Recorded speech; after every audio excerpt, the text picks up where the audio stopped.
Cada parte de nós tem a forma ideal. Quando juntas estão, coincidência total do côncavo e o convexo. Assim é nosso amor.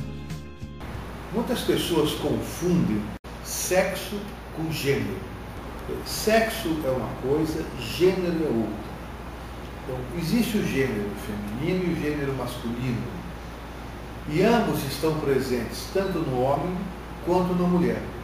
Associar o termo sexo é um retrocesso na compreensão dos gêneros. Há alguns equívocos ao longo da história de associar, por exemplo, a sensibilidade à mulher, ao feminino. Mas há um equívoco no uso da palavra sensibilidade. Muitas pessoas confundem sensibilidade com frescura, com fragilidade, e atribuem isso a ser mulher. Isso é um grande equívoco. A mulher também é forte e ela resiste, né? Ela resiste a coisas fortíssimas ao longo do tempo. Ela também tem capacidade de decisão. Então, associar esses aspectos à sensibilidade e atribuir à mulher é um grave engano. Mas algumas coisas se passaram. Isso é coisa de mulher, é coisa de homem. E essas associações indevidas são tão repetidas ao longo do tempo que as pessoas chegam até a acreditar nisso e passam a repetir como se fossem verdades. Então é importante que a gente olhe aquilo que é essencialmente diferente entre o gênero feminino e o gênero masculino. Qual é a grande diferença? A diferença fundamental entre os dois gêneros é a capacidade de gerar filhos. Seguramente e absolutamente, no olhar fenomenológico, engravidar é um ato do gênero feminino. Cuidar é um ato do gênero feminino. O homem tem outras, o masculino tem outras associações, outras incumbências, outras atividades. Enquanto a mulher, pelo seu feminino, ela tem a habilidade, a facilidade predominante de olhar próximo para cuidar da criança, o masculino tem que olhar à distância para ver os perigos mais distantes. Então, se deixarmos uma criança, deixar o pai tomando conta da criança, a criança vai passar perto de bater a cabeça em 10 coisas, perto de cair um montão de vezes, passar perto de uma série de riscos que o pai não vê. E já a mãe vai perceber tudo isso. Isso está ligado à questão do gênero feminino. E o cuidado que o homem tem é a visão à distância, do perigo que vai chegar, da ameaça do lobo, da ameaça do tempo, que a mulher, o gênero feminino, já não percebe tanto. Então, o que existe, na verdade, voltando à questão da sensibilidade, o masculino tem sensibilidade para determinadas coisas e o feminino tem sensibilidade para outras coisas, mas ambos têm sensibilidade. Por quê? Porque, em tese, ao nascer, todos os homens, todas as mulheres têm o gênero feminino e masculino dentro de si. Ao longo da história, se tentou destruir o gênero feminino, principalmente no homem, mas também na mulher. O que significa destruir o gênero feminino? Ao longo do tempo,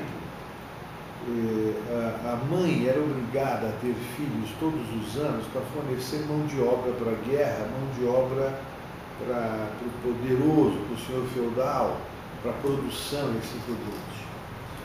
E a mãe afetiva, sente afeto pela criança, ela não quer que a sua criança, que ela gera, vá servir e morrer em nome do outro. Ela tem medo, ela fica triste, ela se revolta. Então, num olhar, digamos, do senhor feudal, essa mulher passa a ser frágil, porque ela, na verdade, obstrui o projeto dele. Então, com isso, ele tenta destruir o feminino na mulher e no homem, porque o homem também não pode se apegar à cria. Porque se ele se apega à cria, ele não vai querer fornecer mão de obra para a guerra. Então, historicamente, começa assim. E depois de um certo tempo, o comportamento se repete, mesmo que não haja já aquele fator determinante. Existem várias pesquisas mostrando coisas parecidas, né? Eu podia até fazer uma analogia com o medicamento da homeopatia, né? Que começa com uma substância, ele é diluído de tal forma, chega uma hora que tem a energia daquilo, mas já não tem a substância daquilo. É mais ou menos o nosso comportamento que acontece. Se repete, e depois se repete automaticamente, sem a premissa, sem aquilo que gerou aquele comportamento.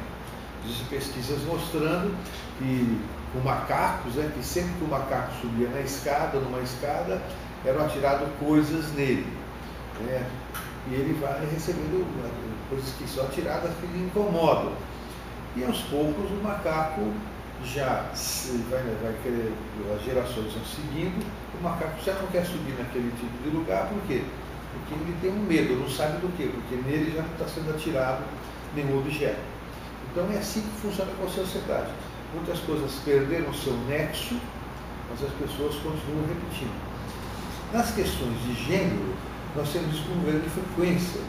E isso muitas vezes nós não percebemos quando estamos envolvidos nessa situação.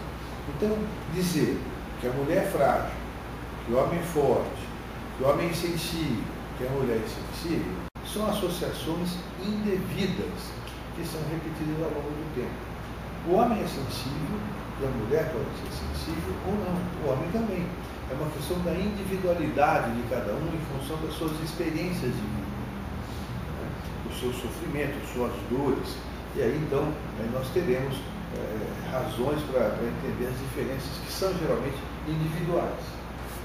Na própria questão da sexualidade, quando eu me formei médico, em 1973, o orgasmo ainda era uma coisa meio que quase que proibida, já se estava liberando, né? Depois do movimento de 68, dos hippies da década de 60, etc., o orgasmo já começou a ser uma coisa que se liberou. E chegamos a uma fase em que o orgasmo se torna obrigatório, compulsório. Isso, embora seja uma mudança, e ela deveria ter acontecido, mas a perenização dessa mudança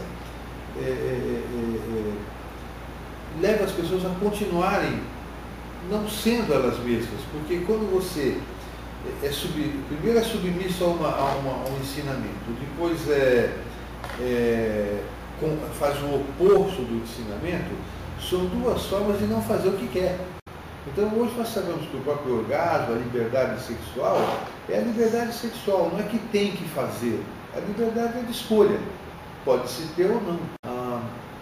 Então essa questão de ser submisso e depois ser rebelde, ser do contra, ela é parte de um processo que na evolução a pessoa precisa chegar a uma questão que ela não é mais o contra. Então ser feminista hoje não é mais ser contra o machismo ou contra o homem.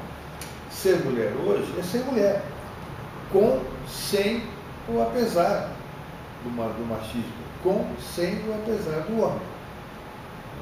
Aí nós estamos tratando de pessoas que vão estar com autonomia para viverem as suas próprias histórias, os seus próprios desejos. Então, o fato de ser rebelde contra, de alguma forma, dá uma sensação de liberdade, mas na verdade não é uma liberdade, porque o ser do contra, o eixo da ação, a referência está no outro ainda. Eu sou contra algo, o outro seria a favor de algo. E na verdade nós precisamos ser a favor do meu desejo, não contra. Dentro do processo de desenvolvimento, isso é importante.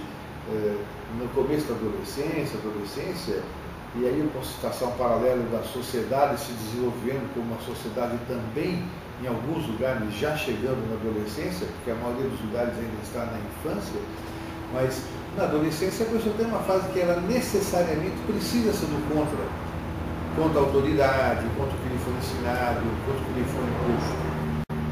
Mas ela deve superar essa fase e chegar na vida adulta, deixar de fazer as coisas porque é contra. Ela vai deixar que é a favor do seu desejo que ela é capaz de viabilizar. Então precisamos olhar nesses aspectos para reagrupar alguns conceitos no sentido do que é gênero e que é sexo, masculino e feminino. Todos nós, homens e mulheres, temos dentro de nós o gênero masculino e feminino, da mesma forma que temos cromossomas X e Y. É a mesma questão. Every time we say goodbye, I die a little